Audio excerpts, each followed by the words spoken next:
Noi vogliamo lavorare, come penso ciascuno di voi, per la coesione sociale e la crescita economica della nostra regione. Noi vi abbiamo detto che servirebbe un insieme di politiche, tra cui anche quelle fiscali, per contrastare le diseguaglianze. Allora, senza la pretesa di sostituirci a lei, Presidente, e sapendo perfettamente quanto la responsabilità che lei ha e che noi insieme a lei abbiamo è una responsabilità pesante, io le dico solo questo, che l'addizionale regionale dell'IRPEF è l'unico tributo proprio delle regioni.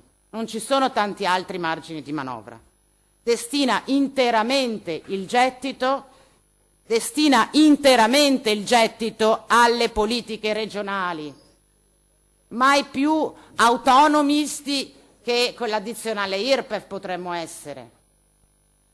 Si tratta per definizione, così lo definiscono perlomeno i manuali, il tributo principe nella determinazione dell'autonomia impositiva delle regioni.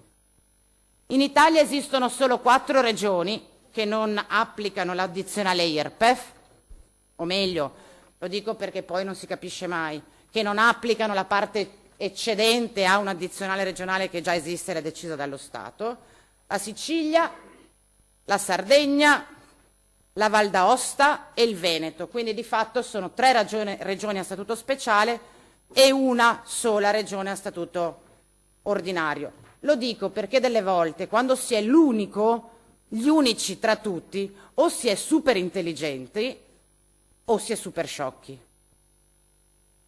La scelta delle altre istituzioni rispetto all'addizionale IRPEF è molto variegata.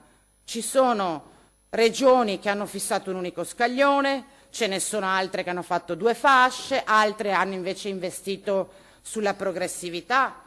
Abbiamo tante opzioni davanti. La ricetta non è né unica né facile. Questo è indubbio.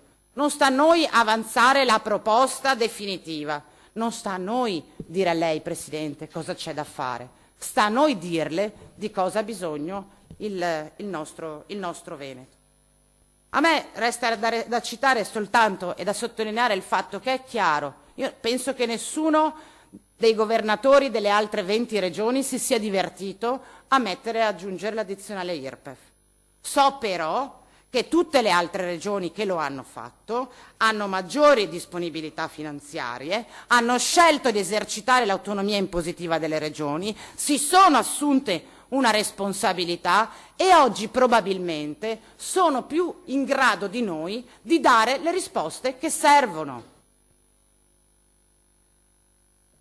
E dunque c'è una ragione, che non dipende da scelte politiche di allocazione di risorse, c'è una ragione ben precisa per cui l'Emilia-Romagna investe di più in cultura, la Toscana investe di più nei servizi sociali, la Lombardia investe di più nel sostegno alle imprese. C'è una ragione per cui i veneti preferiscono trasferirsi da Padova o da Treviso a Milano o a Bologna, ed è molto semplice, perché lì ci sono più opportunità, perché le scelte politiche hanno portato quelle regioni a poter offrire qualcosa in più, qualche opportunità in più, qualche tutela in più. Ora, sulla base di tutti questi fatti e dentro il contesto complicato in cui ci troviamo ad agire, provando davvero, spero che si colga, a lasciare fuori da quest'Aula discussioni retoriche, propagandistiche, ma provando davvero